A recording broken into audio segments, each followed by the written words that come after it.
The room was full of light, cameras flashing, laughter floating over crystal glasses. And then it happened. I don't know you. For words. Calm. Clear. Ice cold. But before we continue, please subscribe and turn on the notification bell for updates. Not shouted. Not whispered. Delivered with the kind of certainty that makes a room stop breathing. Picture this for a second. Hollywood's most exclusive night. A place where everyone knows everyone, or at least pretends to. Where proximity equals power, and recognition is currency. And in the middle of it all, Emma Stone turns, looks directly at a woman beside her, and says she doesn't know her. That woman, according to multiple eyewitness accounts circulating online, was Meghan Markle. No raised voice. No dramatic gesture. Just a boundary drawn so sharply it cut through the noise of the entire venue. Ask yourself this. When was the last time someone was publicly denied existence at an A-list award show? Because this wasn't a snub. It wasn't awkward small talk gone wrong. And it definitely wasn't accidental. The shock didn't come from what was said. It came from where it was said. And who was listening? Phones were already out. They always are. But in that moment, even the people filming didn't know what they were capturing yet. They just knew something had shifted. Faces tightened. Smiles froze. Conversations died mid-sentence. Why does this story matter now? Because this wasn't just a celebrity misunderstanding. It was a visible crack in Hollywood's unspoken rules. The kind of moment the industry tries desperately to keep behind closed doors.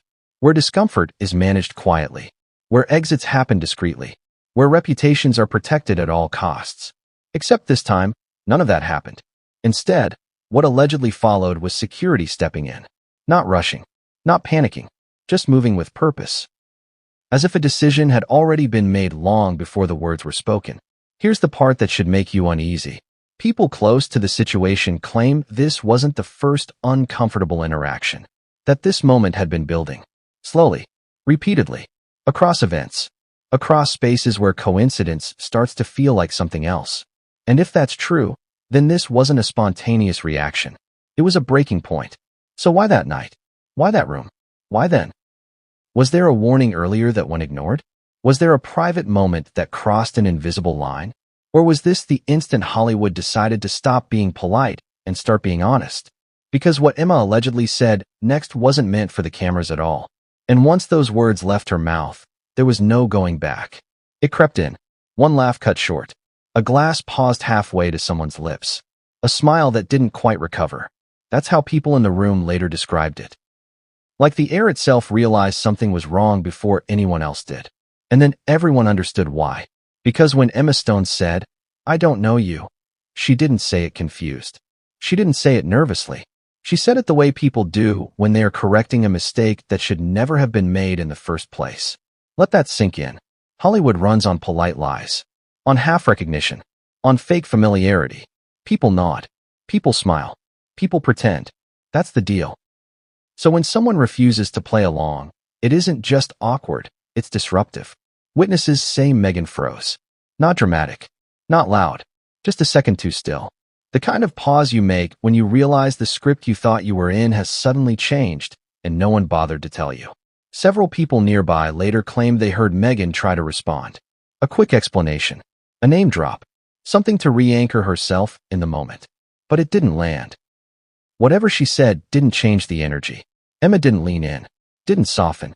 Didn't rescue the interaction. Instead, she did something far more telling. She turned slightly away. That's when the room really started watching. Because turning away in that setting isn't rudeness. It's instruction. It's a signal that says, this conversation is over, and it shouldn't continue. Ask yourself this. How many times have you seen that happen on camera at an award show? Almost never. And here's where the contradiction hits hard. Meghan Markle is not someone people fail to recognize. Not accidentally. Not casually. Which means, if Emma truly didn't know her, that says one thing. But if she did know her and chose to say that anyway, that says something else entirely. People closest to the interaction say Emma's expression didn't change. No anger. No panic. Just resolve. The kind that comes after patience has already been used up. And then came the movement. Not fast. Not chaotic. Two members of security, already positioned nearby, shifted their weight. Hands moved subtly. Earpieces adjusted. It wasn't reactionary. It looked rehearsed. which raises the question no one in that room wanted to ask out loud. How long had this been anticipated? Because security doesn't step in unless they've been told to. And they don't get told to unless something has already happened behind the scenes. Something that made this moment inevitable. And just before security closed the distance, Emma reportedly said one more sentence. Not to Meghan, but to the people meant to handle situations exactly like this. What she said next didn't echo across the room, but it changed everything that followed. It always starts with a question people ignore. What are the odds? What are the odds of running into the same person again and again in spaces where access is tightly controlled? Not public streets, not random restaurants, but invitation-only rooms, private receptions, back hallways where schedules don't overlap unless someone makes them. At first, it feels flattering, coincidental, harmless, until it doesn't. According to multiple accounts circulating among industry insiders, this moment at the awards wasn't the beginning of the story. It was the end of a very quiet build-up that had been happening for months. Here's what makes this uncomfortable. People close to Emma Stone say she is famously private. Not guarded in a dramatic way, just careful. She keeps a small circle. She avoids unnecessary exposure. She doesn't linger where she doesn't feel comfortable. And when something feels off, she removes herself early. Except this time, removal wasn't working. There were allegedly earlier encounters. Brief, polite, easy to dismiss. A shared room here. A nearby seat there. A conversation that went on just a little too long. At first, no one thought much of it. Hollywood is small. Everyone overlaps. But then the pattern started to form. Same events. Same timing. Same presence. Always close enough to notice. Never close enough to confront. Ask yourself this. How many coincidences does it take before your instincts start speaking louder than your manners? Insiders claim Emma began adjusting her movements. Arriving later. Leaving earlier. Changing where she stood during events. And still, the overlap continued. This is where the tone shifts. Because the accounts say Emma wasn't rude. She wasn't confrontational. She didn't escalate. She did what most people do when they sense discomfort but don't want drama. She minimized. Short replies. Neutral expressions. Polite distance. But distance only works if both people respect it. And according to whispers behind the scenes, that wasn't happening. The contradiction here is striking. Meghan Markle is someone who understands optics, who understands boundaries when it comes to press, image, and control. Which makes the alleged persistence even harder to explain. Was it admiration? Networking?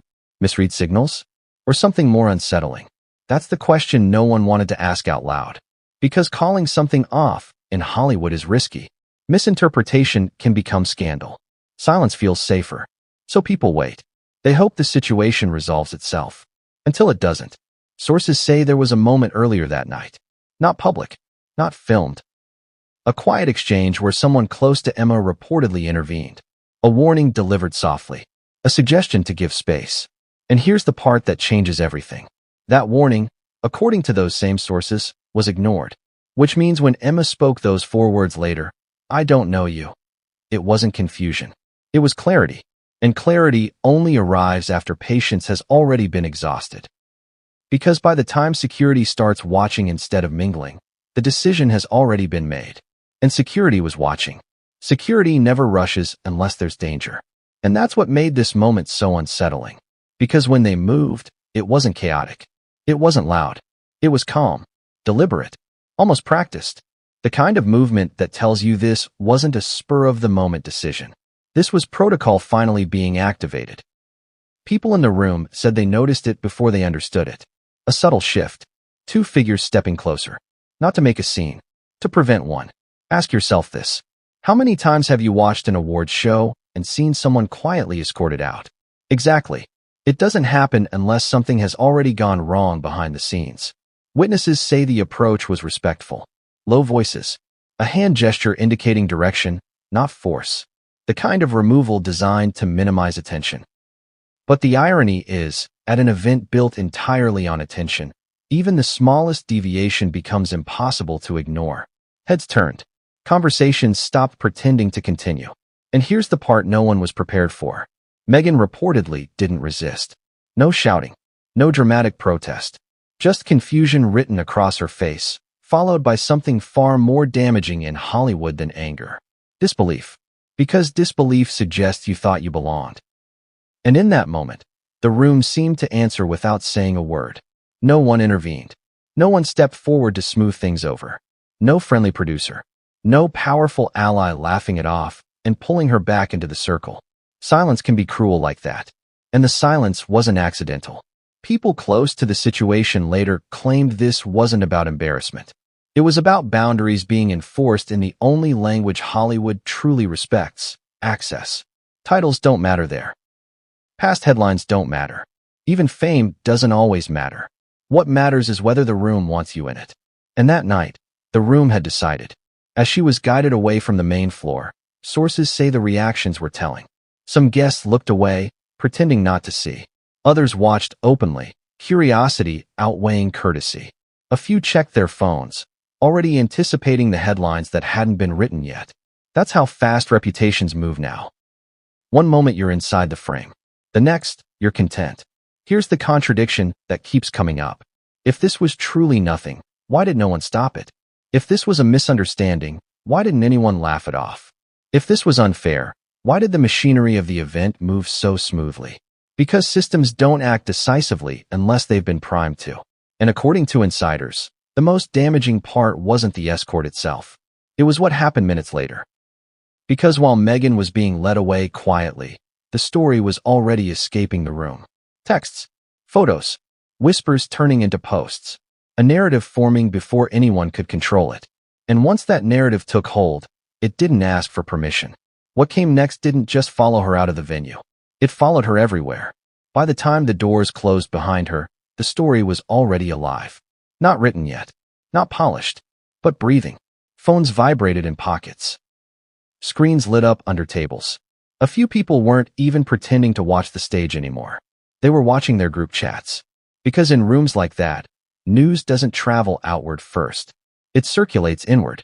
Someone sent a message, then another, a photo without context, a sentence without names. And suddenly everyone was asking the same thing in different words.